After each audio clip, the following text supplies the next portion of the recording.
And he makes a hyperbole Mashallah. statement, which maybe, you can agree or disagree, but he says, in this world, you get what you ask for. You just Wow. have to ask Okay. correctly. ولو أن أهل القرى آمنوا واتقوا لفتحنا عليهم بركات من السماء والأرض. Bismillah, Alhamdulillah, wassalatu wassalamu ala Rasulillah wa ala alihi wa sahbihi ajma'in. Assalamualaikum warahmatullahi wabarakatuh. Waalaikumsalam Waalaikumsalam warahmatullahi wabarakatuh. Ahlan wa sahlan, brothers and sisters. Welcome once again to another book review by us from the Barakah Effect podcast. And today, inshallah, Brother Faisal will review the book Never Split the Difference, Negotiating as if your life depended on it by Chris Voss. MashaAllah. From the title already, it's something of a very interesting book. And I'm super excited for this episode today because it's one of the go-to books in throughout our podcast that Brother Faisal usually quotes, So, and negotiation in itself, it's a very underrated and overlooked skill by us all the time, that we negotiate all the time. Not only, but the common perception is that perhaps negotiation is needed in business deals, in the boardroom and even in the markets when we bargain for our stuff in the markets. But actually, negotiation, if you think about it, it involves a lot more than that. Almost every aspect of our lives require negotiation. So I'll leave it at that, and I'll pass it to Brother Faisal to explain to us. And firstly, why did you choose this book? Okay, Jazakallah khairan, Brother Riza. So Alhamdulillah, the reason I selected this book, just to share a bit of a side note. Actually, initially, I was a bit hesitant to share this book because it's kind of exposing some of the secret methods that I've been using when it comes to interacting with some people and how I influence certain people at the workplace, at home. So, I think when people are going to hear what I'm going to share about from this book, my colleagues or subordinates at the workplace especially, they're going to hear some of these stuff and they go like, so that's where he got it why. from. Straight out from Brother Faisal's playbook. Right. So that's where he got it from. Right. That's what he was trying to do, Okay. But, knowledge isn't amanah, right? So it's not our right to keep it to ourselves. So, and by the way, that's why we formed the Barakah Effect podcast platform anyway, right? So we want to share whatever we learn. And also just one thing on a side note as well on how we should, the idea of philosophy about sharing knowledge, right? The more you release your secrets and share your knowledge, the more it forces you to be more vigilant and stay sharp, right? So now you got to be like 2 steps ahead, right? Okay. True. Yeah, mashallah. Barakallah feek. Barakallah feek. So yeah, these are, I just want to share some 4 reasons why I chose this book specifically for the Barakah Effect podcast for our TBE book reviews. So first of all, I would like to share that these techniques work. And mashallah, these work wonders, yeah, subhanallah. I tried these techniques many times, dealing with vendors at the workplace, especially dealing with vendors, presentation, proposals to management, even team meetings, how personal outsourcing, talking to team members, subordinates, and mashallah, it just works wonders. One of the times, so I remember that there was this one time there was this vendor meeting, and it was a really tense situation. Like the vendor was like, they refused to implement our comments, and our side refused to back down our comments. And we're going like this stalemate, Stalemate, mashallah. Yeah, and I was like, I told my project engineer, okay, you know what? If you don't mind, can I try it? Can I have a go at it? I mean, we're not moving anywhere anyway, right? So, yeah, be my guest, What's there to lose, right? Yeah, what's there to lose, right? Worst case is just going to continue the stalemate. And I just tried some of the stuff here, like, boom, resolve. And that technology is like, it's already implemented. Like, ooh, mashallah. Wow, what have I done? And even we implemented this actually in our own setting up the podcast. So there was one negotiation discussion with Reza. Right, Reza? Yes, I remember it. It. This is one of the things that sticks out directly. So yeah. Yeah, we'll share about that later. So mashallah, I was like, hey, this really works. Like, I can't believe it. So I've seen it. It really works, mashallah. Yeah, we got like without revealing what it was, we actually got like easily like a 2,000 ringgit discount, right? Yes, mashallah. So yeah, brothers and sisters, these techniques are legit, yeah.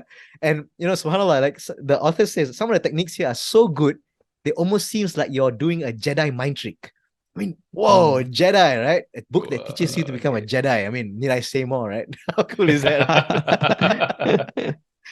Okay, secondly, this book completely changed my paradigm about what I thought negotiating was all about. Actually, to be honest, Mm. negotiation is a subject I never cared about. I always, in Oh. fact, I'll be honest, I actually hate the subject of negotiation before this. I always thought negotiation was about forcing people, was about deception, but like all this stuff, which Yeah. personally I did not like. Did you guys used to Mm. think like this? Like, Yeah. Yes, It's like yes, a oh, we you do. guys too, huh? win-lose situation, or Yeah, it's all or nothing. But yeah, I yeah. remember in this book they said that negotiation is part of our life. When we start saying I won, that's already That's the negotiation. negotiation. Oh, Yeah. subhanallah. Mashallah. Yeah. So that's why I love this book so much because it changed my perception, like the paradigm shift about the way I looked at Mm. negotiation. So, Yep. to me, any book that can change your paradigm, it's a remarkable book. Yeah, that's another reason. Mm. And the third one is that I feel that there are so many surprising applications in many areas of life. So, like the negotiation techniques that are shared here, like you improve you can use some of them to improve your interactions with your spouse, your children, at the workplace. And here's the thing, right? Even in da'wah. Now, Ooh. Mashallah. if you think about it, right? Da'wah is actually a form of negotiation. If you're Yes. actually Mm. trying to convince someone to abandon their old ways and embrace a new perfect way of life, this product of Islam, right? Yes. And you want to Mashallah. do it in a way that they don't feel cheated, they don't feel forced, that they openly willing to do that. That's totally negotiation, right? Yes. So Mm. so interesting when you read this book, like, oh yeah, it kind of changes the paradigm on how I see da'wah. And to me, like the most surprising application is parenting. So I'll get to that later, inshallah. Mashallah. Mashallah. Essentially it's how to best get your views across and get your opinions understood by the other party in the best way that they perceive it, right? So Mhm. Yes, yes, yes. that's in essence negotiation, right? Yeah. Yeah, Yep. 100%. Mashallah. Next one. Actually, the interesting thing is actually it gives you a lot of confidence in any human interaction. This is totally something I did not expect Mm. because the emphasis is a lot on emotional intelligence, and like somehow like when you learn how people think and how people operate, and this book like sort of gives you the roadmap for that. Now you're kind of a bit more confident to speak about people to speak to people now. So whether it's your coworkers, your Mm. friends, even your parents, you're like, oh yeah, human beings have the same kind of Mm. similar kind of responses. Same. So, because Mm. for me, growing up as an introvert, we sometimes we have this anxiety about talking to people, right? Especially like Yes. potentially Mm. difficult conversations, Yeah. right? So Mm. then when you read this book, oh, okay, these are the principles you follow, inshallah. I mean, Mm. if you think about it as well, because the context of the author here is that he used to be an ex-FBI hostage negotiator. So Mashallah. that's kind Ooh. of like the worst kind of people to negotiate with, right? So, so Yeah. if you can talk to like that, inshallah, I mean, everyone else you deal in your life is going to be less than that, right? Yeah. Mashallah. Mashallah. Yeah. So It, yeah, I it think it gives that book an element of mystery to it, like the inner workings of the negotiators in the FBI, whereby yeah, they negotiated where a life or some other lives depended on it. So there's very yeah, little error for mistakes, and therefore yeah, you got to master the art of negotiation in the sense that you have to be one step ahead of the other person, what they are about to, what their thought processes are, how yeah, they think. You got to cover all the bases so that you are Mhm. not caught out in any situation. So that's one yeah. amazing thing, Mm. mashallah. It's really life depending on it. Right. Life Mashallah. depends on it, right? Yeah. Yeah. So I Yeah. like you mentioned that because I want to say something to start off this part, which is to say that the negotiation tactics that Hollywood tries to portray is totally opposite of what this book teaches you. Okay. So Yeah. that's the All amazing right. part. Oh, Yeah. wow. Okay. Even other books, right? I think it's really not the same. Right? It's not practical. This book is really practical. Did you ever read other books Hey, okay. No, I about have not actually. negotiation? No, I have not. Yeah, Okay. yeah, it's so how to say, it's no emotion inside of it. So negotiation is about Ah, emotion, right? emotions. Mm, Yes, yes. Mhm. wow. Yeah. Okay. So yeah, that Mashallah. that that confidence is very valuable. I think for lack of a better word, it kind of feels empowering. Like, oh, okay, I kind of know how to start conversations and speak to people now, even very, very difficult people also. Wow. Mashallah. At the end of the day, this book did something really amazing, and that's not something I expected, which is it changed my paradigm from the point where I hated negotiation to now I feel that negotiation is like one of the most essential life skills now, to that extent, you know. So like, Yeah. wow, Mashallah. yeah, what is this about, right? Okay. Here we go. Mashallah. Mashallah. Wow. Seems like there's a lot of paradigm shifts to start with this book already. You know, it's quite an important book then for everyone, especially. Yeah, Yeah, inshallah. mashallah. So yeah, Aziz, you have this book too, right? I think we have the same print. Yeah. We have the same. All Mashallah. right, here we go. Mashallah. Yeah. So anyway, just to start off, if I were to give one word to describe this book, I would say the word is cool. This book is cool, right? Okay, okay. So for example, you just like if you heard the title, Never Split the Difference, what do you think it's about? So, you know, it sounds like something you hear like a one-liner, right? Whatever you do, kid, never split the difference. You know, like it has that kind of Like Hollywood. Yeah. it has kind of like It's a one-liner kind very of vibe, catchy right? catchphrase, yeah. Yeah. But to me, like when you read the title, it's nothing to do with negotiation, but it's stuck to me so much. Then when I look at what triggered me to read the book was that when I look on Amazon, the rating was like super high. It's like 4.8, 30,000 reviews. And like, okay, I mean, clearly That's a a lot of good people. indicator already, right? Yeah, it's a good indicator. Right? Okay. And actually, the context was back then, I still haven't started the reading habit yet. I just bought my Kindle. So I was thinking like, okay, I got to choose a book which is very highly rated because now I want to start this habit. So this was the Yes. first one actually. Mashallah, mashallah. So So yeah, let's say this book sparked on your journey on the reading habit, basically, because yeah, when you start on the reading habit, you obviously you want to choose a book whereby it has a very high impact, that you will want to continue that habit, that you have a very high pull factor for yourself as well, that you don't yeah, get bored in the middle and then you abandon the book, right? So yeah. That's right. That's right. mashallah. That's right. Yeah. So yeah, here's what makes the book even cooler. So the book is written by an ex-FBI hostage negotiator, and he had about 24 years of experience.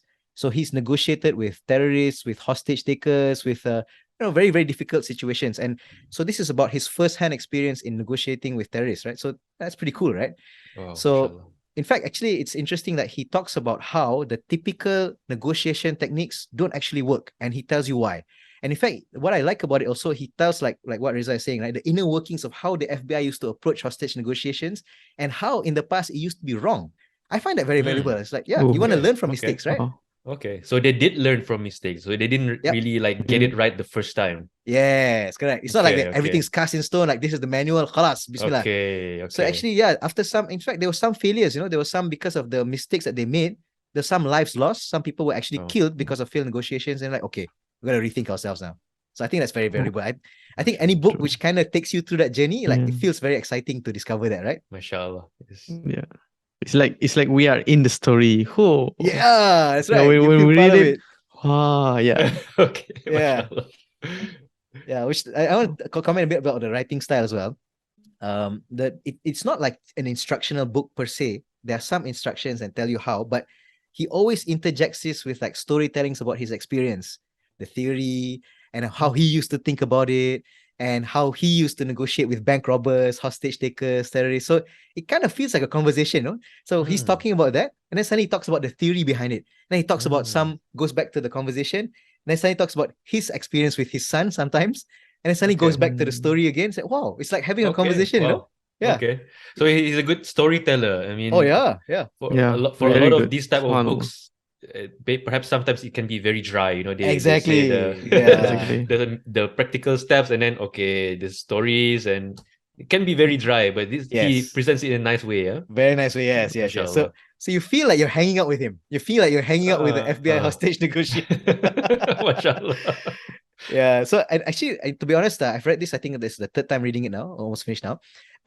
This after the second, third time, then I realized that actually he does repeat himself quite a few times, and he paraphrases what he mentioned before that. But I didn't notice it because he does it so well. It feels like it's so organic. It's like you don't even mind. You don't even notice. So I was like, oh, okay. So and it never feels like that. It never feels heavy. It's very like engaging. It feels like very riveting. It kind of challenges your paradigm also. But one thing, the small detail that I like is that the author himself is very humble. He always admits his flaws. He always like kind of makes self-deprecating remarks. He says things like, "This is what great negotiators do." But unfortunately, back then, I was far from great. You're like, oh, like, okay. Okay. And then it's like Level 5, huh? Mashallah. Yeah, very level 5. Getting back to the good to great reference. And then he talks about like he made this and he said, "Oh, that was a stupid mistake on my part." It's like, "Oh, that's quite interesting." So he shares his own like oh, he feels like he should have done that better, you know. So yeah, when you read it, you feel like you're going on that journey of discovery with him. That's really cool. One other question, Aki, like this the writing style of this author, did it influence your writing style as well? Because I noticed this in some of your writing style as well, mashallah. Oh, I probably did, huh? Mashallah. Yeah, mashallah. Probably did, mashallah. Barakallah feek. Nice. So actually, in a way, like reading this the third time now, it's like it almost seems like the author is negotiating with you for your attention. You know, in that kind of sense. You know? Okay. It's quite genius. I see what you did there. Okay, so now I'm gonna share a bit about what I feel the impactful parts of it is why it just completely shattered my expectations about negotiation. I think we spoke about this, right? So I always thought like negotiation is about manipulating people, asserting people, and like shameless haggling. I always hated haggling, you know, like Yes. alah, RM2 lah. No, RM5. Just I cannot. pay Like, him whatever he needs. I hated that. I'm like, I cannot do this. Like, do you guys feel like that? Yeah. Yes, Oh, you too, huh? It feels like you're like cheating the other person or something. Yeah, exactly. It's like you are trying to take advantage, right? Yeah, exactly. So I hated it because of that, number one. And number two, I felt that the word negotiation, I didn't feel like I need to learn it because I'm an engineer at the workplace, and I realized that there are very few instances that I'm in an actual negotiation meeting. So why should I spend my time learning this? So to me, it didn't seem like a necessary skill set. That's the way I used to see it before this. Okay. So this Me book too. shattered my expectations completely. Yeah. So okay, misconception number one. So we talk about negotiation is about manipulation, bullying, and shameless haggling, right? Completely shattered the expectation. Now the book now talks about the author highlight is that all these things, deception, manipulation, forcing others, is not effective negotiation at all. In fact, the core of negotiation is actually human intelligence, emotional intelligence. Okay. Okay. Wow. Okay. Wow. EQ. Yeah, because all right. because when you visualize someone trying to negotiate, right, it's always like asserting your influence, becoming let's say making the other person subdued, right? That's the typical mindset behind negotiation. But actually it's not. It's more about empathy, isn't it? Empathy, that's the one. Yes. Right. Yeah. Inshallah. In fact, there's a term for this. It's called tactical empathy. How Tactical. cool is that, right? Wow. Yeah. How cool is So tactical FBI, empathy? Yeah, Yeah. that's as FBI as it gets, right? Yeah. Okay. Tactical empathy, mashallah. That's good. So the core of negotiation, he says, is it's basically emotional intelligence on steroids. And I think this is really interesting because he talks about how empathy, listening, and if you think about the fact that he's negotiating with terrorists, I mean, people who can kill people, who have the real life ammunition necessary to take away lives, Think about it, if you like, you and I, our negotiation scenarios in our life, what's the worst thing that can happen if you fail in your negotiation? Maybe you fail to meet a KPI, maybe you lose a contract, maybe you go over budget, right? Maybe your children refuse to listen to you. But here, this guy, if he fails, people die, right? High pressure situations. Yeah, very stressful, right? And so actually, this is where the title comes from. So why does he call it Never Split the Difference? Because he talks about this idea about a lot of us, when it comes to negotiation, we always split the difference. So he gives an example like, okay, you want 10 ringgit, I want 2 ringgit. Okay, let's come somewhere in between. We split the difference. Yes. So we go with 6 ringgit. Come in the middle, right? Come in the middle. That's why when you negotiate, you set a higher price than you want to sell it, and then you come in the middle, right? In the middle, right? Yeah, correct. Yeah. But he says that this is actually not a good strategy because you actually both of you will feel cheated. So he gives a very interesting example. He gives an example like, imagine you want to wear black shoes, but your wife tells you to wear brown shoes. So what do? You split the difference. Okay lah, right shoes I wear black, that one I wear brown. What?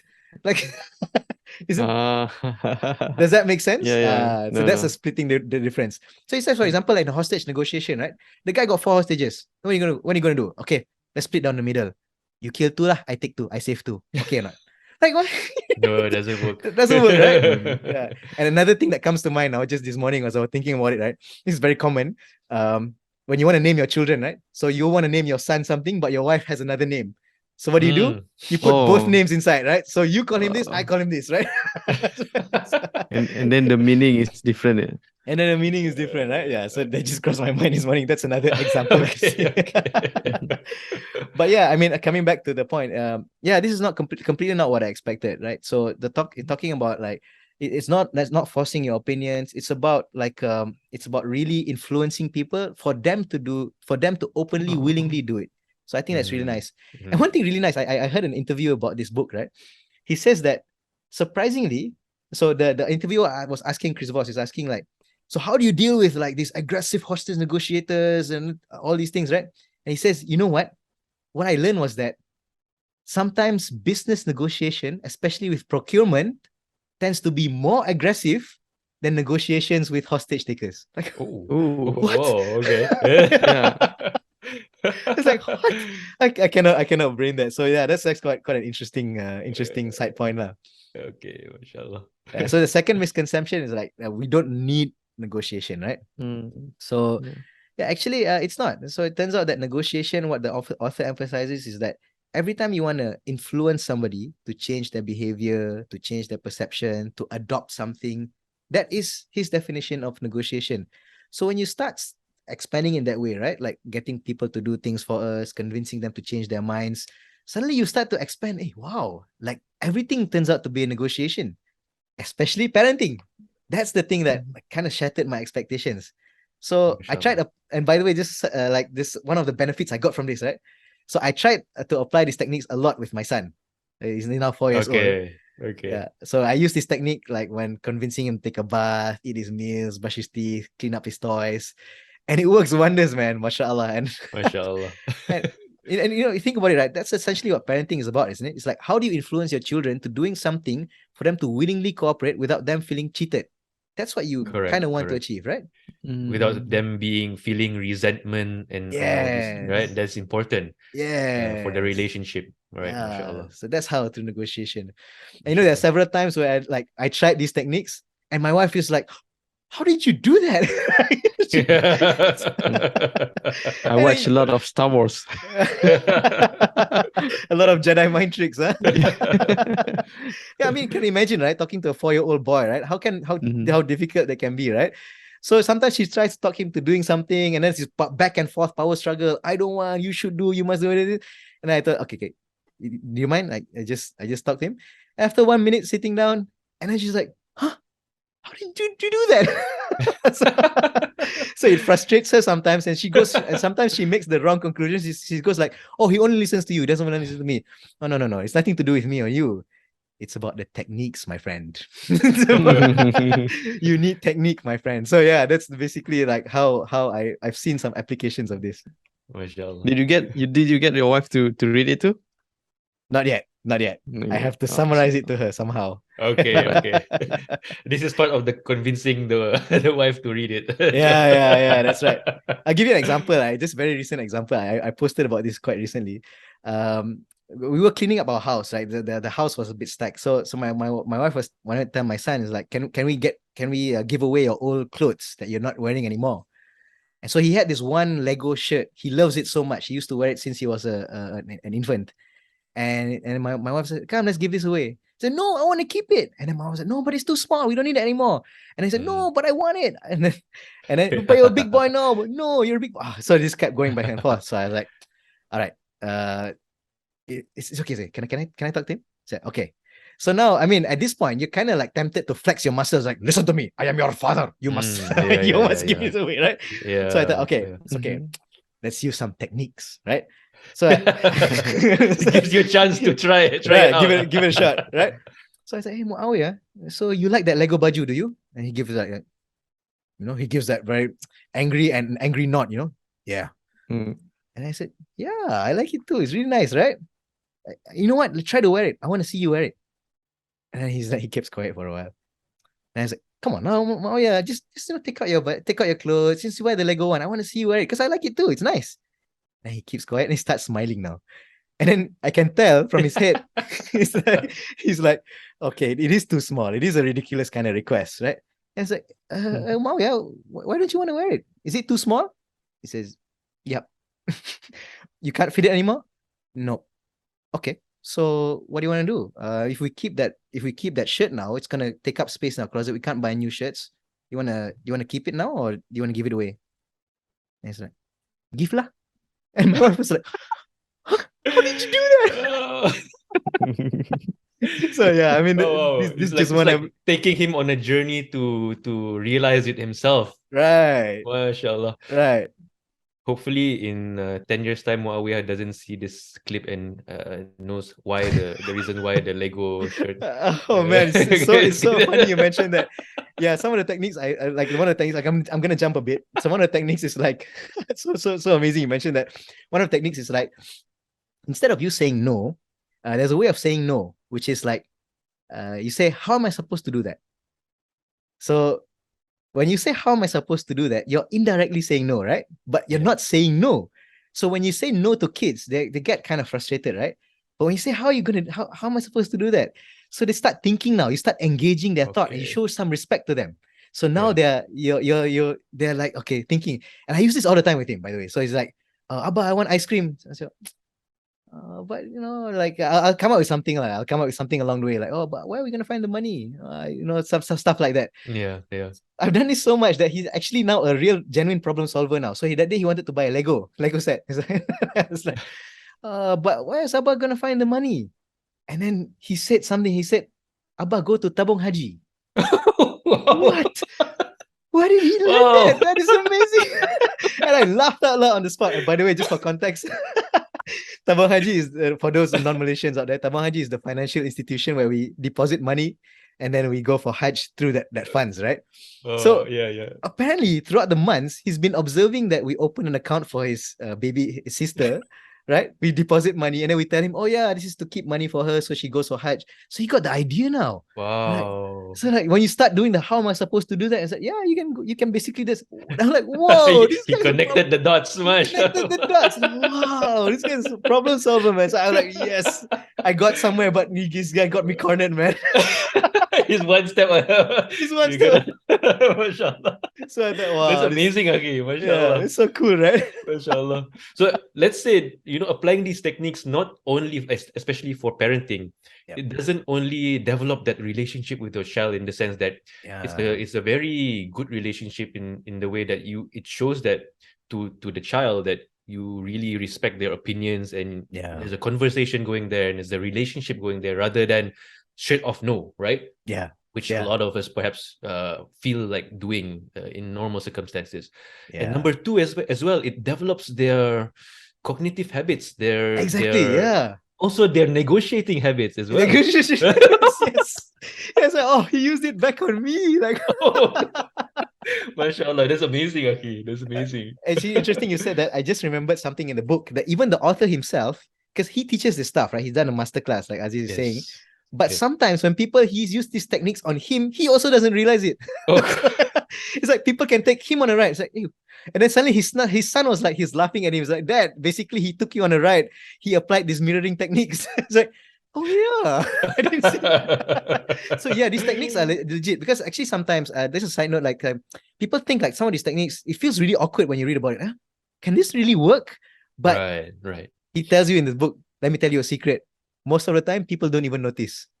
So that's what I love about it. You don't feel manipulated at all. It feels so organic, like there's a human touch to it. So yeah, that's why I love these techniques. MashaAllah. It's amazing. MashaAllah. Yeah, MashaAllah. So I'll get to some of the practical ideas that I got from the book. Yeah. So the first thing that caught my attention was that there's a lot of emphasis on emotional intelligence. So, right. Okay. So he talks about it. So I quote, it's like emotions and emotional intelligence will have to be the central to effective negotiation, not things to overcome. I like this point because people think that emotions are a barrier to negotiation, but actually they're the core. That's the main thing actually, right? The perception is like we be rational. Emotions, we have to overcome that. Like you have to deal with it. It's like a collateral damage or something that you have to deal with on the side. It's something where it's not. It's actually the central thing that you go about, right? Yeah, correct. Yeah. But here he's saying no, this is the essential tool. So in fact, so he talks about the main goals of negotiation. Is basically there are two main things. So these are the two core pillars about a good negotiation to get to the point where you want to go. which is number one is information gathering, and number two is behavior influencing. Right. So Okay. every time you need to gather information, you need to influence behavior. That's basically the negotiation. MashaAllah. Right. So I think the nice takeaway from this is that the first step, he says, to achieving a mastery of negotiation is to get rid of your hatred for negotiation. Okay. So Okay. when I read it, I was like, all right, Yeah. That's- Yeah. that hits me exactly. Yes. I would say the same for myself as well, because I like you in the beginning, I don't perhaps like the negotiating bit because it feels like assertiveness, right? But that's one measure that, yeah, mashallah, you have to get over with first, huh? Yeah, so he starts with that. So Mashallah. this I quote from his book. He says, "You don't need to like it. You just need to understand that's how the world works. Negotiating does not mean browbeating or grinding someone down. It simply means playing the emotional game that human society is set up for." And he makes a hyperbole Mashallah. statement, which maybe you can agree or disagree. But he says, "In this world, this is so firm, by the way he says it. He says, in this world, you get what you ask for. You just have to ask Okay. correctly." Oh, I was like, okay. whoa, when you read this, oh, really? This guy, for real. Okay. Okay, mashallah. Yeah. Mashallah. Okay, so one of the main the benefits I got from this is like he emphasizes the idea about active listening. So he says it starts by the universally applicable premise that people want to be understood and accepted. Listening is the cheapest yet most effective concession we can make to get there. A very simple point, right? Yes. By listening intensely, a negotiator demonstrates empathy and shows a sincere desire to better understand what the other side is experiencing. Just by Mashallah. virtue of that, wow, I love this point, right? Mashallah. So the idea is like you want to identify what your counterpart actually needs and getting them in a safe environment to talk some more about what they want. But you don't want to start there. It starts first with listening first, right? Yes. Validating their emotions, creating enough trust and safety, then the real conversation begins. So I thought, wow, that's nice. We can do that, right? Yes. And to a lot of us, actually listening, perhaps conventional wisdoms, things that we are, is the passive action, but really it's not passive at all. It's something in the realm of active things that you can do, right? Yeah, that's exactly what he says in the book. Oh, mashallah. Yeah, he says that passive. He says a lot of people think that listening is passive, but actually, listening is one of the most active things that you can do. Mashallah. And since you mentioned that, I love this point because it's exactly what I thought about, which is I hate those kind of listening experiences where people are superficially trying to be good listeners. Have you gone to those kind of exercise? Oh, okay. Yes. Right? It's okay, Reza, you partner with this guy. Now you need to listen to him. And then I've done this before. I went to a coaching course and then they partnered me up with this guy. And then, so first I was listening, no, he was listening to me. So I was just speaking and he was just like, okay, good. Like this guy is not listening at all. It's like, it just appears that he is listening. It appears, but you don't feel heard at all. Like he's like, oh, that's good. You can tell that he's just waiting for the moment to respond back. That's he's just suppressing himself. It's like, okay. So I didn't feel heard at all. It was just a superficial kind of restraint. And then they flipped the conversation around. And by that time, I think I either read this book or I read some tips from the book already. So then I flipped the conversation around. I used the techniques in this book. And that guy was speaking about a subject. I can't remember what it was about, but it was not a subject I wasn't interested at all. But I used these techniques, to the point where he actually thought that I was like super interested in the subject. And after the exercise, he was like, yeah, bro, don't I can give you a website if you want to know more about it. In my mind, I was like, actually, I'm not interested. I'm not bothered. I'm just playing along with the listening exercise. But he actually thought like, oh, this guy loves this stuff, Okay, mashallah. And then I thought, wow, this stuff, this gets you somewhere, right? Yeah. And I guess that's the first step to getting people on that same level of understanding or the same wavelength, in the sense that people want to be understood, right? Right. And therefore, active listening does that, in the sense that you're already building rapport with the other person and you are on that same wavelength or same common understanding. And it really facilitates the conversation or the negotiation that you have to do after. Yeah, right? That's right. Mashallah. Yeah. Yeah. Brilliant. Yeah, mashallah. And since you mentioned that also, like you said how it's actually a very active tool. The thing that I find surprising, he says that during an actual hostage negotiation scenario, you have a team of people just to listen. Like it's about 5 people. Okay, In okay, the okay. interview, he said sometimes even up to 7 people just listening. Okay. Yeah, just Okay. listening. Yeah. So he actually says that why do you need so many people? Because different people pick up different things. And here's an interesting thing he said. He said actually we are pretty lousy listeners as human beings. Oh, right. Okay. Yeah. Okay. I quote from his book. He says we are easily distracted. We engage in selective listening, hearing only what we want to hear. Or what you want to hear, huh? Yeah. Right? Yeah. Our Yeah. minds acting on a cognitive bias for consistency instead of the truth. So Yes. yeah, this is totally. Oh man, that hit home, man. So by the way, Subhanallah. if you're listening while you're looking at a smartphone, forget about it. You're not listening. Oh, okay. Forget about being a good listener. Forget even worse, let alone being a great listener. You're not gonna get there, right? Oh, mashallah, mashallah. That also really sets standard when we have conversations with people. As you said, Yep. when you're looking at your smartphone while you're conversing with people, you're not really listening yourself. So, Yep. so one good way to practice this in our life immediately is that when you speak to someone or have a conversation with someone at the dinner table, for example, or Yes. just focus on that person and what the person has to say, right? Without Absolutely. we get distracted with a lot of things at this day and age. It is not common anymore, Yeah. So mashallah. yeah, this is a reminder for us parents, yeah, guys. I mean, if you're talking, Mashallah, yes. yeah, if you want to influence your children, but you're looking at your phone, you're not even starting off with this right foot, which is being a good active listener. Wow. That's a really paradigm shift there, right there. Yeah, mashallah. And I like this point also Mashallah. about being listeners, right? Mind-blowing facts. He says this. Brace yourself. He said, smart people don't make good listeners. Whoa. Smart people often tend to be lousy negotiators. Wow. Okay. Right? And why is that, Aki? Why is that, Aki? Okay, I quote from the book. He says, okay, maybe not lousy. He says, they have trouble being negotiators. Why? Because they are so smart that they think they don't have anything to discover. So that kind of subconscious arrogance makes you less of an active listener. That's really interesting, right? I mean, yes, wow. Yes, Right? yes. So actually what he's trying to say is humility. You need to have humility. Yes.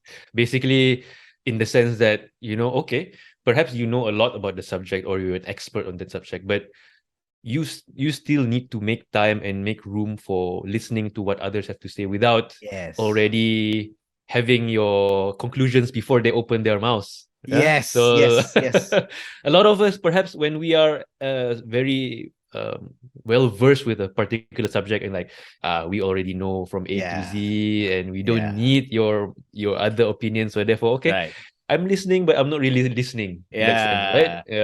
We're guilty of this in negotiations all the time. Sometimes when they say something, you immediately make conclusions. This guy is that kind of person. Even for example, this is a challenge when you're dealing with children, right? Because when you raise them, right? Yes. So sometimes you already have this preconceived notion. Kids are like this. It's okay. Yes. I dah tahu dah. I know already. These guys like this. So parents, we know better than you, and we don't need to listen to you. We just need to tell you what to do. There you go. Right? There you go. So you're not yeah. setting up yourself to be a good negotiator from the get-go if you don't have that humility to listen. MashaAllah. Yes. Right? So I quote from the book. He says, great negotiators are able to question the assumptions that the rest of the involved players accept on faith or ignorance. And thus, they remain more emotionally open to all possibilities and more intellectually agile to a fluid situation. Right? Okay. Humility, that's what you need. You can be intelligent, it's fine, but you need to have the humility to listen. MashaAllah. It's the process that's important. Because it's the process that will get you to that destination. And actually, I reflect this a very interesting statement by Atha bin Abi Rabah. Atha is a tabi'i, right?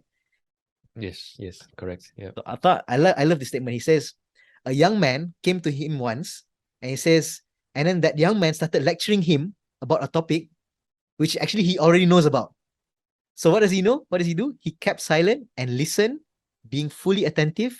And I listened as if I have never heard it before, even though I've actually known about that subject matter before this man was even born.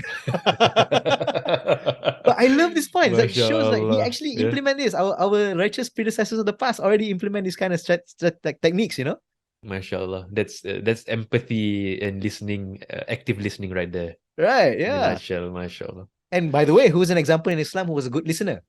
Ah, Yeah. the Prophet Rasulullah Sallallahu Alaihi Wasallam. Sallam. Yeah, there you go, right? This, He wasn't this. just like a passive listener. Yeah, yeah. Like no, he Yeah. was very active, he was interacting, Yes. right? Yes, yes. So that's why he has a very powerful presence, and that's why he's able to exert the influence upon his companions and also upon his enemies. So Mashallah. that's another side point that a lot of people don't realize, right? Sometimes. Yeah, mashallah. Mashallah. Yeah. Okay, another practical tip that I want to share. I love this one. This is one of the best. Actually, I love a lot of tips, but yeah. Okay, another one is called mirroring. Oh man, Right. it's such a simple technique. You just mirror the last three words or the critical paraphrasing of the last part of what someone said. That's and this is I quote, he says, of all the FBI's hostage negotiation skill set, this skill, mirroring, is the closest one that gets to a Jedi mind trick. Wow, okay. So this It's- is the one of the most impactful measures, when Yes. he applies. Yeah. Very, very simple to do. Wow. You just repeat the okay. last few words. Because what that does is, because if you go, you question yourself, did he really listen to what I said? Like, so if you repeat, you're like, oh, this guy's listening. And then, Yes. okay, what is interesting about this is when you repeat the last few words, it also actually indirectly forces the other party to think. So, yeah, but I didn't mean it like that. And then they start to explain Yeah. themselves a bit more. Then you get more information, right? Yeah. Helps in negotiation. It's like expanding the thoughts of the other person Yes. with himself having to do that, particularly, mashallah. Yes. Okay. This works wonders with children. Sometimes children say okay. stuff, right? And then you just repeat, oh, Muawiyah, this one. And then you say, no. And then he starts backtracking. And then you start going somewhere. Then you just keep on mirroring. Oh, then you get the facts. That's very Mashallah. So yeah, I think this is a really nice technique. Very simple to do. You can do it in any conversation. It helps the conversation going, and it helps build that rapport among you as a good listener also, because it shows that you're present in the conversation. Mashallah. Yeah. Another one, similar one, is that you paraphrase. Okay, the three words is the easy one. The slightly more advanced is you paraphrase, but you starts with "it seems to me that something." Right. So okay. what you're doing is you're saying that it seems to you, yeah. So if it's wrong, you get them to correct you, and that's actually helpful in negotiation, because now they feel like they're in control. They're, hey, no, that's what I mean. Yeah. So correct. when you give them a semblance of control, that actually gives you a bit more influence to change their minds. Wow. This is power play, huh? It's like them also, like correcting themselves, but in a subtle way, yeah. In a subtle way, yes. So that's if you're wrong. If you're right, they might say something like this. That's right. Now he says these are the two sweetest words that you'll ever hear in negotiation. Once somebody says that's right. Okay. Okay. So just I do this a lot. I don't know if people realize this. I say, oh, it seems to me like this. It seems to me like this. You can try it, by the way. Mashallah. People listening go like, Okay. I see. People, listeners out there, like, oh, let's catch Brother Okay. Faisal next time he says it seems to me that it's trying to catch on to something. Yeah, let's see if people can catch me next time, huh? Mashallah. All right. Another one, practical lesson is the tone of voice. Oh, I think this is so cool. So, okay, he talks about like how in negotiation we have three types of voices. So number one is the assertive voice, the very like firm and aggressive kind of voice. Second one is the late night FM DJ voice, kind of like this. Okay. So you speak in a very calm, in a very collected kind of way, like a late night FM DJ, right? So that's number two. Okay. And number three is the positive and playful voice, right? Right. So I think all of us know what positive and playful means, right? Right. Okay, so just at the top of your head, if you were to, which tone of voice do you think should be the most applied one in a regular negotiation? Regularly, it would be number one, I would think. The assertive, you feel like you have to be assertive in a negotiation, right? Right. Don't leave any chinks in your armor or any Right. potential that people can exploit. So you have to be strong. You have to be Okay. assertive, right? Yeah. Put on the armor, right? Or the armor, yeah. Okay. Okay. Brace yourself, yeah. That's the voice that you should use the least, actually. MashaAllah. Yeah. In fact, he says, forget the assertive voice for now, except in very rare circumstances. Using it is like slapping yourself in the face while you're trying to make progress. Wow. Like, Oh, huh? okay. Isn't this how all negotiations work? Yes. Yeah, you see this everywhere in the You see this workplace. everywhere, right? As well. Like whenever someone really wants to make a point, it's very strong, like subdues the other person. Right. Yeah. Right. Bully the other guy, right? Bully the other guy. Yeah. Apparently, this is the worst. So apparently, all we've been seeing is actually the worst kind of Wow, negotiations. okay. So the voice you should use the most, a great negotiator, is actually the positive and playful voice. Huh? Like, what? Are you kidding me? You never saw this coming, right? Yeah. So that's so interesting. Okay, by the way, why is this so important? So I paraphrase, I read what he says. He says, you see, what we do in our conversations, right? We tend to focus on what we say or do. But actually, the one that has the most impact is actually how we are, our demeanor. Okay. Right? So he Yeah, talks about, okay. for example, the positive and playful voice. He says, when we radiate warmth and acceptance, conversations just seem to flow. People feel easy Yeah. to talk to you, right? They have a comfort and enthusiasm. People are attracted to you. So I was like, Yeah. I can relate to Wow. that, right? Okay. Yes. Because Yeah. perhaps it's not really about the subject itself. It's not really about the topic itself. It's Right. about the interaction. That's Yeah. the key. That's the key. People always have an oversight where, okay, this is the important thing. We talk about the topic now, the matter or the item that to be discussed, and people forgo all these interpersonal things. But actually, that perhaps is a 20% of it. But 80% is the rapport or the communication between parties. The demeanor. Yeah. The demeanor. Yes, Yeah. mashallah. So it says Makes like sense. when people are in a positive frame of mind, they think more quickly, more likely to collaborate, and actually problem solve instead of fighting and resist. So I thought, that's quite interesting. And he talks about how this is the impact of smiling actually. So when you smile, okay. when you smile, you're actually increasing your own mental agility now because you feel relaxed and you're inviting the other guy to feel relaxed. It's like, wow, this is so cool. And Yeah, if you apply this in parenting, it works wonders. Huh? Like if we are always so assertive and like very like, listen to me, I'm your father. Like you're going to invite the opposition, right? But if you're on that encouraging, like, hey, let's go, let's do that kind of thing, you achieve the same thing, but with that kind of like, okay, let's go. With that kind of like follow you kind of vibe, Mashallah. Yeah. So that's quite interesting. Yeah. So he says like apparently 90% of the time you should use the positive playful voice. 10% of the time you should use the late night FM DJ voice. Oh, okay. So actually assertive doesn't actually come at That all. doesn't come at all. Doesn't come at all. Surprising. Surprising, I right? would imagine that the late night DJ voice is not even in the picture because that's something considered as passive or something like this. Yeah. You think so, huh? Okay. Yeah, it's interesting you mentioned that because in hostage negotiations, now what I said just now, 90% playful, 10% FMDJ was the day-to-day conversations, day-to-day negotiations. But in a hostage negotiation, it's the other way around. 90% FMDJ voice, 10% playful voice. Oh, wow. Yeah. Like, okay. huh? What? Oh, Right? Oh, okay. Why is this? What is Why? going on? Why? Okay. Okay, let me tell you. Okay. When you talk in a very calm way, when you inflect your voice downward, you're actually subconsciously communicating that we got it covered. Don't worry. You're conveying that I'm in control. You create safety by the tone of voice. You're not threatening him. You don't feel threatened. Right. You're in control.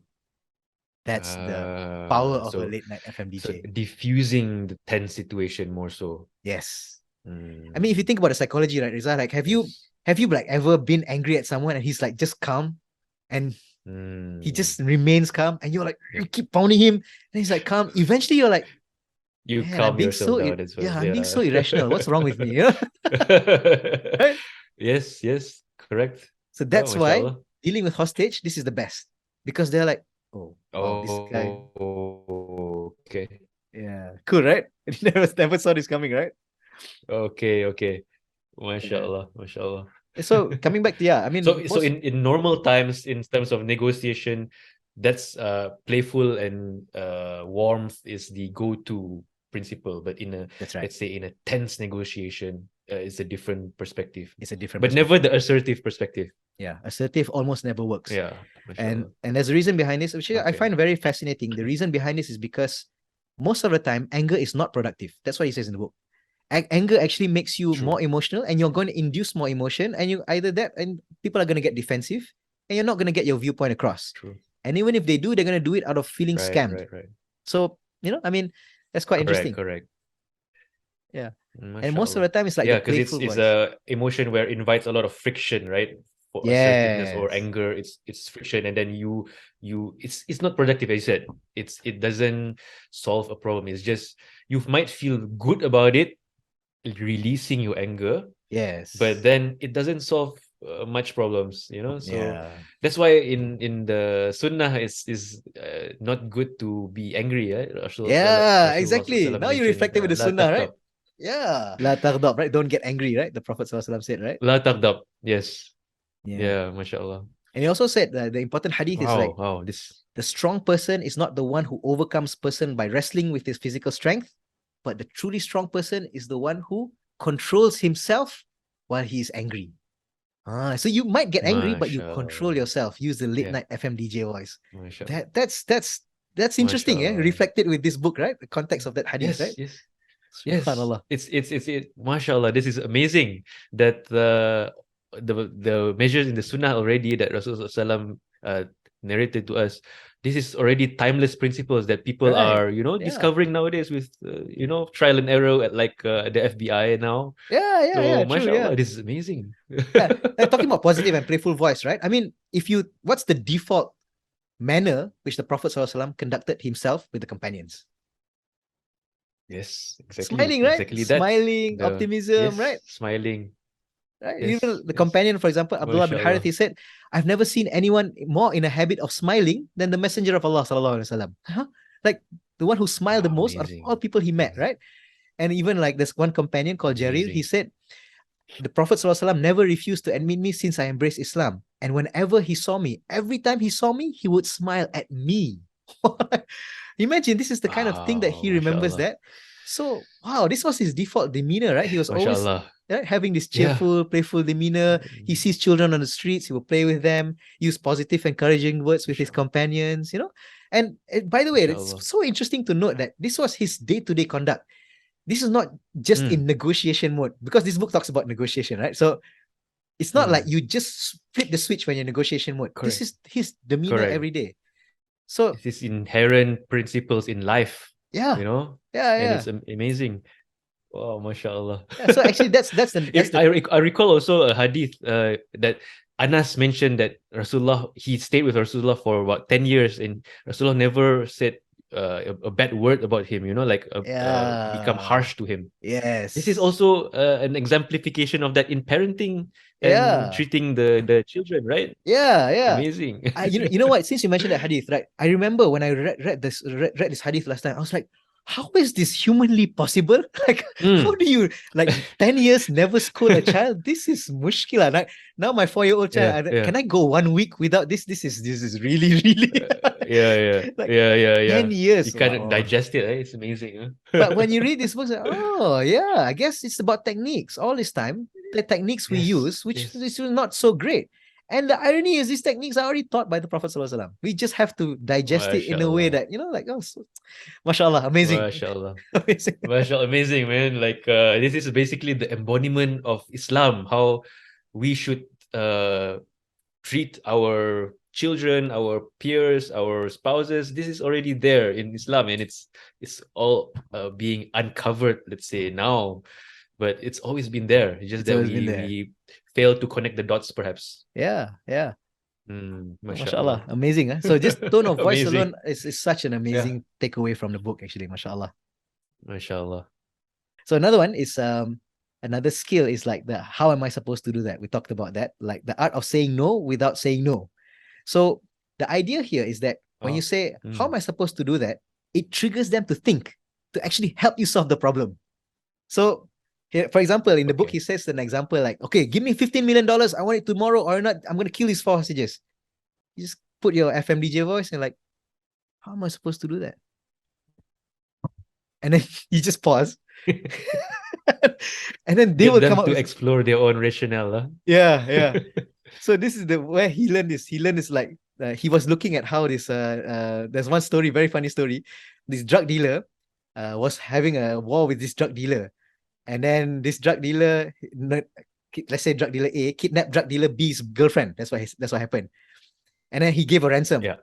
And then this drug dealer B, he got so like panicked. He actually called the FBI. Can you imagine? FBI drug dealer didn't know what to do, called the FBI for help.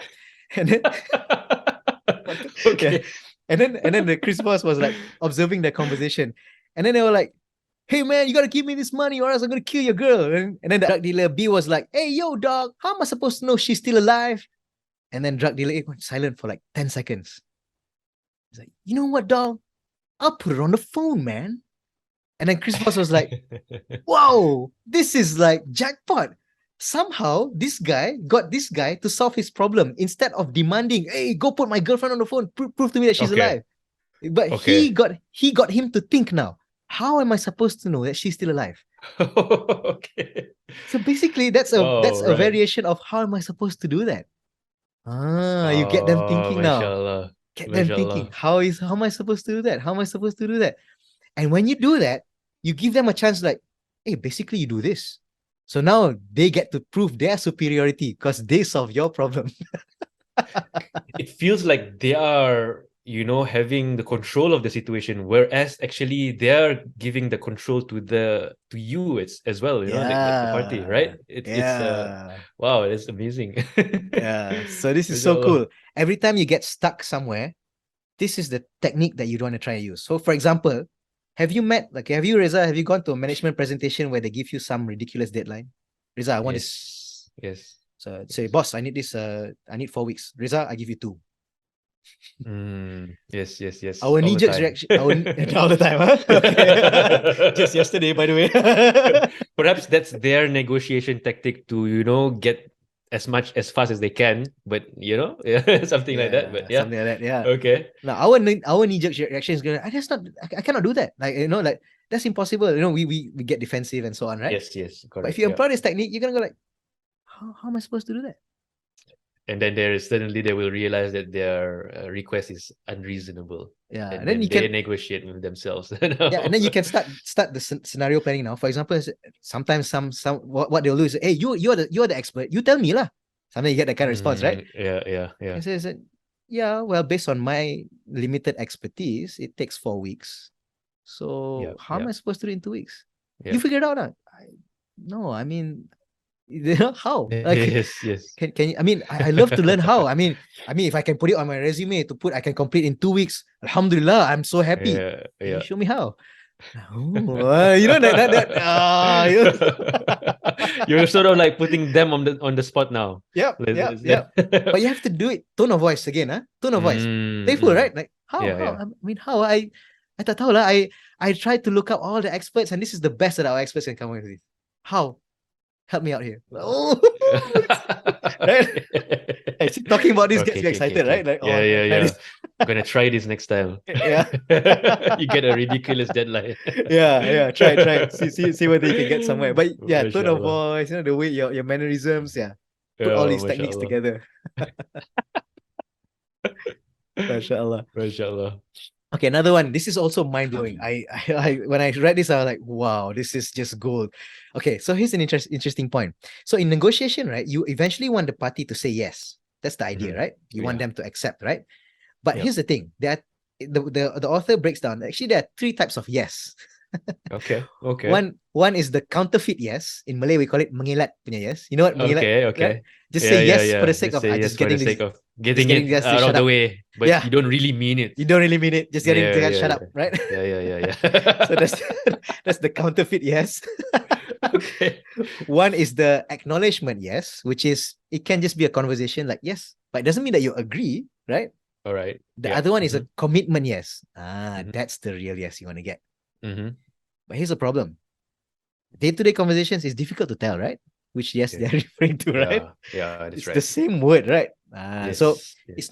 it's difficult. It's not your job to investigate and so on. It's difficult. So actually, what you want to do in conversations, a a lot of the wrong negotiation techniques always push you to do yes. Have you realized this? Have you ever got a call from a salesman and says, Reza, do you like going on holidays? Yes. Do you like cheap holidays? Yes. Do you like cheap holidays right now? Of course, yes. Okay, can you give me your credit card number? I'll give you an offer. Okay. Like a trap, huh? It's a trap. It's a trap. And by the end of the conversation, you feel scammed, right? Hey, come Yes, in. exactly. And a lot of times you feel already that this is the direction that they are trying to hit. So You can tell, right? Yeah. This is a Yep. bad negotiation technique. Pushing people to say yes upfront is actually not a good strategy. What he actually tells us to do is you want the other person to say no. Like, huh? What? Oh. Yeah. Actually, no. It's actually very powerful. You want them to say no. And that's like, huh? You want them to say no? A lot of us cannot accept this, yeah? We're like, especially Malaysians, we're in this culture of we cannot accept rejection, right? If people say no, you're like, my world has fallen apart. Yeah, that's it. That's the end. That's the end. But here, the author says, getting the other party to say no first is so important that what you want to do in a conversation is to try to steer the conversation to indirectly manipulate them to say no. And then negotiation starts. Like, huh? What, really? So let me describe why. So I'm going to quote from the book. He says, getting them to say no almost sounds counterintuitive, but it makes sense in the context of things, right? Most of the time, people get suckered into feeling they say yes when they don't actually mean it, right? They don't actually mean that yes. Correct. Right? So one of the worst techniques is to force.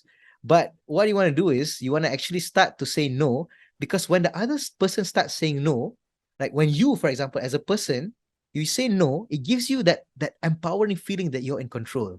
You actually, you can actually I actually said no, right? I'm not a sucker. Yep. Right? He's not I'm a in sucker. control. Yeah, not a Right? sucker. Yeah. So you see what you did now? You actually Yeah. subconsciously kind of fished it out from them. Yeah. So what you do is when you allow them to say no, it also subconsciously projects that you are a fair person because you actually allow them to make independent choices, right? Wow. Okay. So as human beings, when you give somebody a favor, it's only fair that you want to return it back. Right. You see now? Right. Okay. So it's like the bargaining chips. Right. It's like you are giving them a bit, and Yep. you can have the grounds that you are on the level playing field. You have the rapport already. Yep. And therefore, it's a much easier conversation thereon. Yeah. Yeah, exactly. Mashallah. So you actually want to start. In fact, the more no's you make, it's gonna subconsciously affect them. Say, I keep saying no, right? I should be I need more to give them reasonable. something, huh? Right. There you go. You see? Yeah. So he says great negotiators try to frame questions that force the other person to say no. And actually, he lists down a few strategies to do that. So you can read the book to find out. But for example, a simple one could be like, hey, do you mind if spend 5 minutes? Do you mind? You're not going to say, most of the time you're going to say no, right? So that's already a no, right? I don't mind. Yeah. But if you say, have you got a minute? Say yes. Oh, that's not so empowering. But if you say, do you mind Correct. if I spend a minute? No, I don't mind. Okay. Different, right? Slight changes in the question.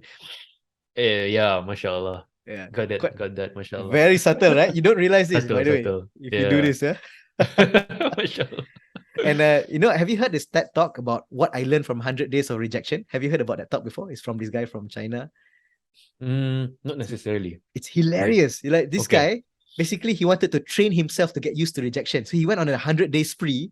He just made ridiculous demands just to get rejection, just to train himself to like get used to being rejected. Yep. So it's funny, it's quite motivating because he makes some really ridiculous demands. Like he goes to a police car, he's like, hey, do you mind if I sit in your police car and take a picture and you take a picture for me? Like really ridiculous demand. He goes to his neighbor, he's like, hey, do you mind if I play football on your lawn? So his aim is to get the other person to say no. Yeah. Correct. No, mashallah. And I found, and then what he says is like, it's so interesting that, majority of the time he gets rejected, but sometimes people actually agree. That Hmm. policeman actually agreed. So yeah, sure, come sit down. So I found that talk to be hilarious. The kind of things that you expect to be rejected, but it's not rejected, right? So what that talk did to me was like, oh, it's actually not such a bad idea to get rejected. I mean, once in a while, maybe no means not yet, right? Maybe no Yeah. means because of these current circumstances. So, Mhm. but so that's quite motivating. But this book goes one step higher. This book goes to telling you that you should get the other person to say no first. Like, Wow. wow. Okay. Right? So now when you read this now, you're like, when a person says no, you remind yourself of this technique, like, we're making progress. Right. This is wonderful in parenting. Because MashaAllah. parenting, like a lot of parents, they get very upset if their children say no. Like, can you go brush your teeth? No. Can you finish your feet? No. But Yeah. now It's that I like a read question against your authority, huh? right, you feel like this is defying me, right? But now that I've read this book, I'm like, okay, let's fish him to Let's say fish no. the no, huh? Yeah. Okay. Hey, do you mind if Abba finish your food? Hey, can I finish your food? No. Okay. So I'll create all sorts of stuff. Hey, do you mind if I sit on your bicycle? Hey, can I sit on your bicycle? No. Yeah, I purposely do stuff, funny stuff like that. I'll let him say no. And so that's what I realized. So a lot of parents, like, they get immediately upset. But for me, it's like, yeah, this is good, right? So and I think this is very motivating when it comes to da'wah. Because a lot of us, when we make da'wah, we get rejected, we feel very crushed, right? Like, Yes. Yeah, But when you exactly. read And that's the this stuff, reason why a lot of people don't want to even approach da'wah, exactly. because they Yes. don't like the feeling of being rejected. Rejected. Yes. It feels like rejecting you, not the message, even though it's Mm. actually the message, right? It's not you as a person, right? Yeah. Yeah, but now that you read this, like, when you say no, it's like, oh, okay, fine. I mean, alhamdulillah. I mean, that's progress. Next time, try again. Maybe it's not yet, Yes. right? Maybe somebody else will give that one, so you're making progress. So I Yeah. like this, this idea about like how no is actually quite empowering. So It's empowering. It's empowering. Yeah, exactly. It actually opens up the avenues for you to be, not necessarily subdued in your approach in life. For example, a lot of times we don't proceed with something just because it's in our heads. Oh, we might get rejected. They might say no and whatnot. But this already changes the mindset that no, it's sometimes not yet. Yeah. yeah, So that's right. yeah. That's right. No, it's sometimes not yet. Yeah. Yeah, So mashallah. I think it's nice because this empowers you. Like, next time you get rejected, you're like, it's okay. Alhamdulillah, it's progress. We play the long game now. It empowers you in a different mindset now. Yeah, mashallah. MashaAllah. Okay, another one, just a short one, is that I like this chapter. There's one he calls it the negotiation cheat sheet. So how you want to Wow. bargain? How do you actually Okay. do the bargaining now? Okay. He calls this the Ackerman model. Okay. So it's a very easy and systemized way of doing it. He comes up with like 4 or 6 steps. Yeah, so you can read the book. And this is the one I actually implemented with you, Reza. During that negotiation. Okay. Right. So he actually lays down the steps. Yes. So number 1, you set your target price. Okay, what you actually have in mind before. Like, so this is what we did internally, right? So we kind of had the idea. So what you want to do is you set the price super low, like 60% of your target. This is like, they call it putting the anchor there. So this is going to shock the guys. Hey, this is too low. Okay. I cannot do this. Like, and then what you do is you increase a little bit. Okay, so that's step 3. Step 4, you use empathy and different ways of saying no. How am I supposed to do that? Like, for example, I don't know if you realize this. Like, in our negotiation, in our Barakah Effect, I was like, we're still a new podcast. We're still gathering money. We don't have much funds. So, we're still starting Which out. is true. It's true, right? Right? How am I supposed to do that? How am I supposed to do that? Yeah. But you don't say no, right? So you, how, And then after you do that, you keep on adjusting and it close to your target amount. Then you give us. You remember I told you, like, we put a specific precise number. So instead of I think the figure that time was like, our target goal was like 7,000. So it's like, okay, Reza, we go like 6,958, some number like that. Some very precise, but is not conventional number. Yeah, correct. So it paints the picture to the other side that, oh, he must have a basis for this. Right. He's being reasonable. Right. That's one of it. it gives you credibility and weight. So on the last one, if you want to spin it a bit, you throw in a non-monetary item that they probably don't need, just to sweeten the deal a bit. So that's the stuff. Yeah. I tried this once and mashallah, it's Mashallah, mashallah. it works well. In fact, actually, I recall that is actually we were very close to getting that number, but the silence was killing you, I think. And then Exactly. I mean, perhaps it's not a normal thing for me, and it's uncomfortable. yeah, it is To say the uncomfortable. least, It was uncomfortable for me too. Yeah. So in the end, I'm like, oh, okay, let's. Yeah, and then you like altered it a bit. I was like, oh, we're so close.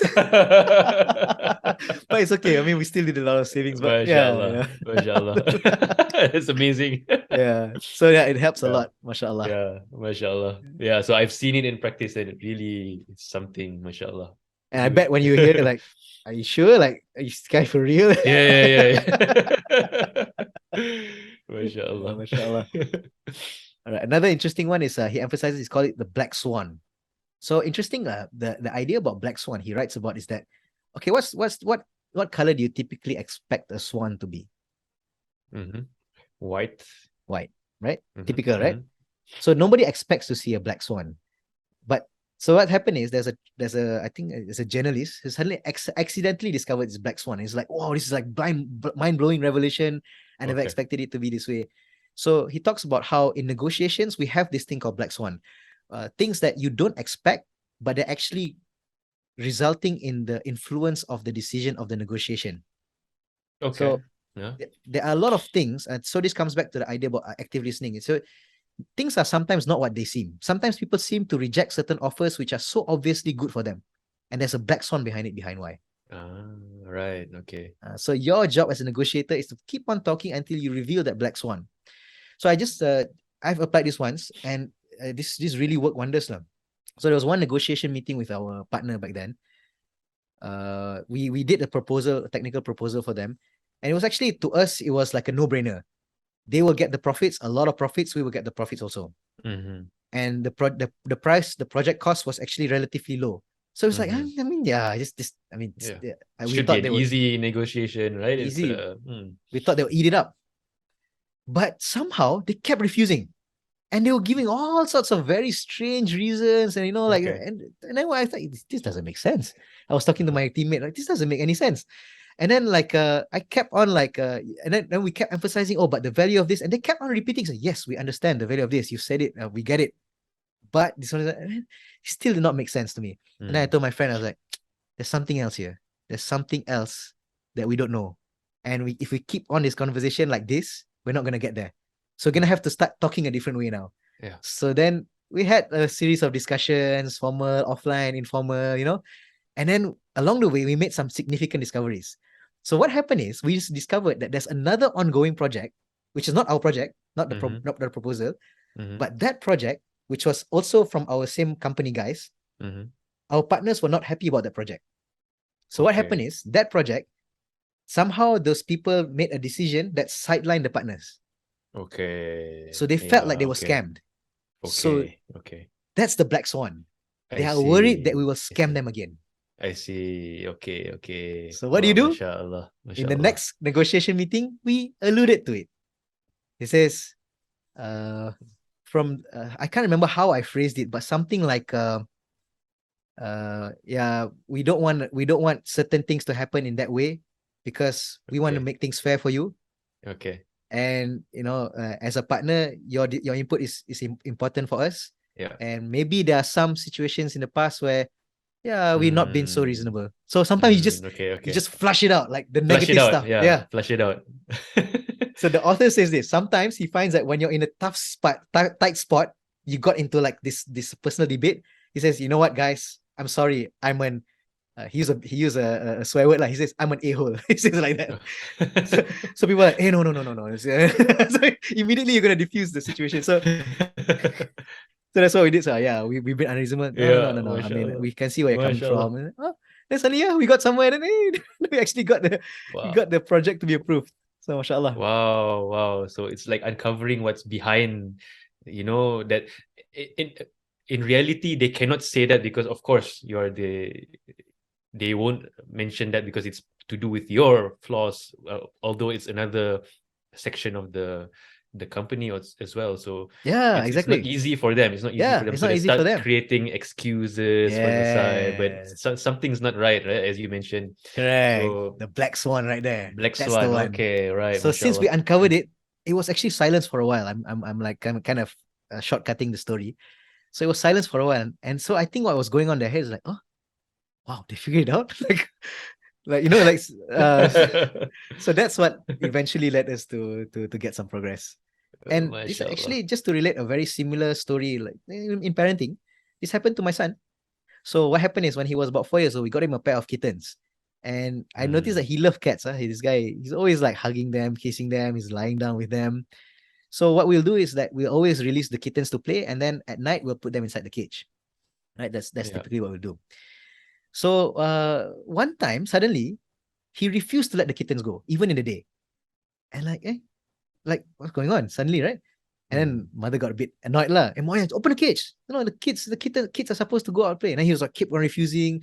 Okay. And then power struggle again. Oh, okay, this is not going anywhere. Okay. So I've read Never Split the Difference. Let's go to let's implement some something behind the strategies scenes There's here. something behind the scenes here, right? There must be a black swan.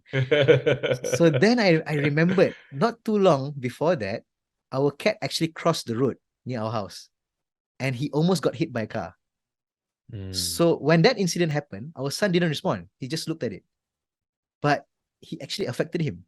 So now in silence, he's kind of traumatized. He's scared that the cat, if we release them from the cage, they'll go across the road again, and then get hit by a car. Also, collectively, at that context, we had several kittens that died in the past. So he doesn't want to deal with another death, actually. So that was my hypothesis. I cannot say that was the truth. Right? I think, okay, maybe he's being defensive. Maybe he's being protective because he loves cats so much. So then I just kind of tried to rephrase the words. So I said, Muawiyah, you don't want to open the cage. Is it because you're worried they run away? And then suddenly his face was like, no, like anger. And then he's like, yeah. So, okay. You found the black swan. Yeah. Oh, then I was like smiling inside, but don't want to show so much again. I said, yeah. I said, oh, is it Muawiyah, you feel scared that they will die or they get attacked by other cats? He said, yeah. I said, and I was like, that's the one. That's the black swan. So then I labeled that feeling. So he talked about this labeling. So, so you're worried that they will die. You're worried that you feel sad. You're afraid that they run away. And I said, yep. So that's kind of like the that's right kind of thing. So I kind of got him to say that's right without saying that's right. So that's how I realized, like, once you've done that, your negotiating partner, it's like a done deal already. You've earned their trust. They understand you. So now all you have to do is get across. How do you give them the assurance that their fears are not going to happen? So then you can make a deal. So that was my deal. I said, okay, I tell you what, Muawiyah, Abba will take care of them, okay? You open the cage, okay? Abba will just cut this place. If they run away, Abba will catch them. Don't worry, Abba's very fast. Is Abba fast? Yep, Abba's fast. All right, let's go. Wow, so then he agreed, he opened. So first for a while. Oh, amazing. First for a while, okay, let's put them back. So Muawiyah, is it okay? Okay, let's open it a bit longer. Then eventually, you open the cage. We can cover the black swan. Mashallah. Cool, right? Like, Mashallah. It's cool. It's so cool because, especially dealing with kids, sometimes they don't even know. They can't even process their own emotions because they might feel an emotion, but they don't know what it is. They don't know what it is. And therefore, sometimes as parents, you would think that, okay, you're trying to negotiate with them, but the children themselves, they don't know what it's about because they're just feeling conflicted inside. So it's a good way of getting them to explore the rationale behind their what they are doing and things like this. So it's also a good communication, very good communication skill in that sense. Yeah, I love that point you said. You're trying to allow them to explore. So actually, in a way, you're actually educating them also. To discover their own feelings and to understand why they are acting in the way that they are. So in the long run, if you keep this negotiation technique up as your parenting habit, it actually helps them build more self-awareness. And also eventually, like we said, the Tabung Haji example, they will learn to solve problems for you. Wow, this is mind-blowing because, conventionally, Yeah. you would say, okay, just open the cage. Don't Right. it's like a forcing thing, right? Yeah. You And impose it on they that, right? they don't get to process their emotions. Yeah. The negative feelings will still linger inside them, and they have to do it because you have told them assertively. Yeah. But then those are like unresolved feelings, that perhaps it can be carried on to adulthood if Yeah. you don't assess it well. So, Yeah. subhanallah. A Yeah. lot By of the way, all great these things implications also, there. because you mentioned assertive, I never use assertive tone at all. It's either just Mm. the playful voice. Most of the time, it's playful voice. Children, Yeah. right? Yeah, But yeah. sometimes, because something that they're like, scared about, like I use the FM voice. And, oh, you're scared, are you? Okay. And by the way, it's just very touching to know that your 4-year-old child has protectiveness for animals. MashaAllah. Yeah, that's Yes. a nice little MashaAllah. side benefit that you get from this. MashaAllah. And it shows like, MashaAllah. like kids also are very capable of very strong emotions. You just, as a parent, you have to discover that by doing active listening. MashaAllah. This is amazing. Amazing tools for parenting, especially. Yeah.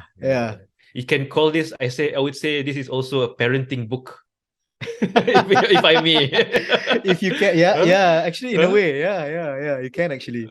Amazing. Because when they're toddlers, right, they're still trying to form words, they're trying to imitate you, right? So when you actually mirror the words that they say, you're also affirming that what they're saying is correct. Yeah. You know how like when we speak, we also sometimes subconsciously wonder, did I say the right thing? And when somebody repeats it, you're like, this guy gets it. Like, Yeah. Yeah, mashallah. MashaAllah. And it's actually really building relationships with your children in a very positive way. So Positive way, yeah. MashaAllah. And in some parenting books, this is not really apparent. I mean, sometimes they say the practical steps, but the reasoning behind the steps, it's not really apparent to you. Like you just do it automatically or in a robotic way that you don't really know the wisdoms behind it. But here it really makes you explore the conventions and the wisdoms behind applying that step. Yeah, and you see the results, right? You see the results. Yeah. In Muawiyah. MashaAllah. So sometimes, for example, like when my fikum barakallah. So for example, like my wife does that. How did you do that? That kind of expression, right? So I'll tell her some tips. Do you notice like during the conversation, I never say no to him? Oh, yeah lah. Do you notice in that conversation he says no to me a lot? Yeah. And I'm okay with it. So yeah. Be okay with it.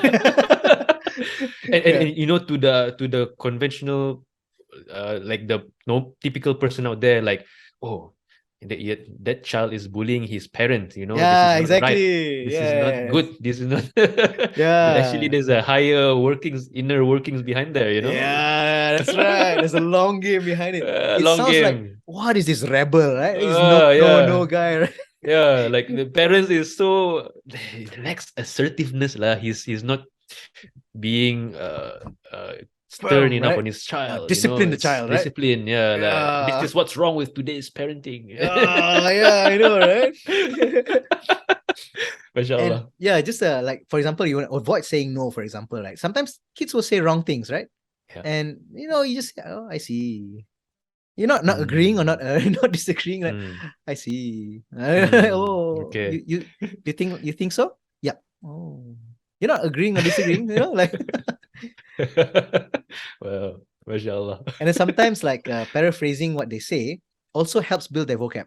So because I try to, the techniques here is that I try to avoid saying no. So how you correct them is that, oh, Muawiyah, do you mean to say this? It says, yeah. So you actually. Okay. It's like, okay. Without like saying you're wrong. I think in our culture there's a lot of that, right? You're wrong kind of thing, right? Yes. MashaAllah. MashaAllah. Amazing. Yeah. So I wanted, like, one of the awesome takeaways that I got from this book, like reading all through this, right?